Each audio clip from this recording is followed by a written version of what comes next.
യുദ്ധം തുടങ്ങിയ first day നമ്മൾ ഇത് ചർച്ച ചെയ്യുമ്പോൾ അന്ന് നമ്മൾ വീഡിയോക്ക് കൊടുത്ത തംബ്നെയിൽ അമേരിക്ക കുഴയുന്ന യുദ്ധം എന്നായിരുന്നു. അതിന് താഴെ ഞാൻ ഇന്ന് ജസ്റ്റ് എടുത്തു നോക്കി, അതിന് താഴെ വന്ന കമൻറ്റുകൾ, ആദ്യത്തെ കമൻറ്റ് ദാവൂദ്ക്ക സങ്കടം തീരുന്നില്ലല്ലേ എന്നുള്ളത്. അപ്പോൾ ഈ മിത്രങ്ങളെല്ലാം കൂട്ടത്തോടെ വന്ന് ആഹ്ലാദാധികരത്താൽ തുള്ളിച്ചാടും നമുക്കവിടെ കാണാൻ പറ്റും. കാരണം നമ്മുടെ നാട്ടിലെ സർവ്വ മിത്രങ്ങളും വിചാരിച്ചത് 3 ദിവസം കൊണ്ട് ഇറാൻ പടമായി, ഇറാൻ തീർന്നു. അതൊക്കെ അതിനകത്തിടയിൽ എഴുതിയുണ്ട്, ഖമനേയി പടമായി, മറ്റവൻ പടമായി, ഇനിയും കിടന്ന് വീരവാദം മുഴക്കുകയാണ്. ഇന്നലെ രാത്രി പടാമെന്ന് പറഞ്ഞവരും അല്ല, ഇന്നലെ മറ്റേ IRGCയുടെ ഇന്റലിജൻസ് മേധാവിയെ കൊന്നപ്പോൾ പോലും കണ്ടില്ലേ എന്ന് പറഞ്ഞിട്ട് പോസ്റ്റർ ഉണ്ടായിരുന്നു. അല്ല, ഇന്ത്യയിലെ ഒരു ചാനൽ ഇന്ത്യ ടുഡേ അവർ കൗണ്ട് ഡൗൺ ക്ലോക്ക് വെച്ചു അവരുടെ സ്റ്റുഡിയോയിൽ. ഏത് ഒരു മനുഷ്യൻ, ഒരു ഭ്രാന്തൻ അവിടെ നിന്ന് പ്രഖ്യാപിക്കുകയാണ്, നാളെ ഇത്ര സമയമാകുമ്പോഴേക്ക് ഞാൻ ആ നാഗരികതയെ തന്നെ തകർത്ത് കളയുമെന്ന് പറയുന്നു. ആ സിവിലൈസേഷനെ ഞാൻ തകർത്ത് കളയും.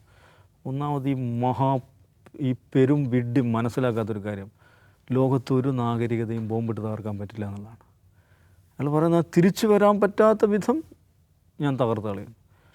ഒരു നാഗരികതയെയും ബോംബിട്ട് തകർക്കാൻ പറ്റില്ല, ഒരു സംസ്കാരത്തെയും ബോംബിട്ട് തകർക്കാൻ പറ്റില്ല, മനുഷ്യൻ്റെ ഇച്ഛാശക്തിയെ ബോംബിട്ട് തകർക്കാൻ പറ്റില്ല. ഇത് ലോകത്തിന് പഠിക്കാൻ പറ്റുന്ന ഏറ്റവും മികച്ച പാഠമായിരുന്നു ഗസ എന്ന് പറയുന്നത്. നമ്മൾ ഈ കക്ഷിയും ഇറാനെതിരെ വെച്ചിട്ടുള്ള ഭീഷണി സന്ദേശങ്ങളുണ്ടല്ലോ, മറ്റേ താങ്ക് യു ഫോർ നോട്ടീസിങ് എന്ന് പറഞ്ഞിട്ട് എഴുതുന്ന ട്രൂത്ത് സോഷ്യലിൽ നിന്ന് അതേ ടെക്സ്റ്റ് ഹമാസിനോടും ഗസയോടും അദ്ദേഹം പറഞ്ഞിട്ടുണ്ട്.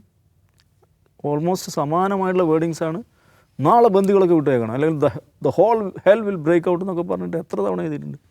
എന്ത് ഹെല്ല്, ഒരു ബന്ദിയെയും ഹമാസ് വിട്ടയച്ചിട്ടില്ല, ഒന്നും സംഭവിച്ചിട്ടില്ല.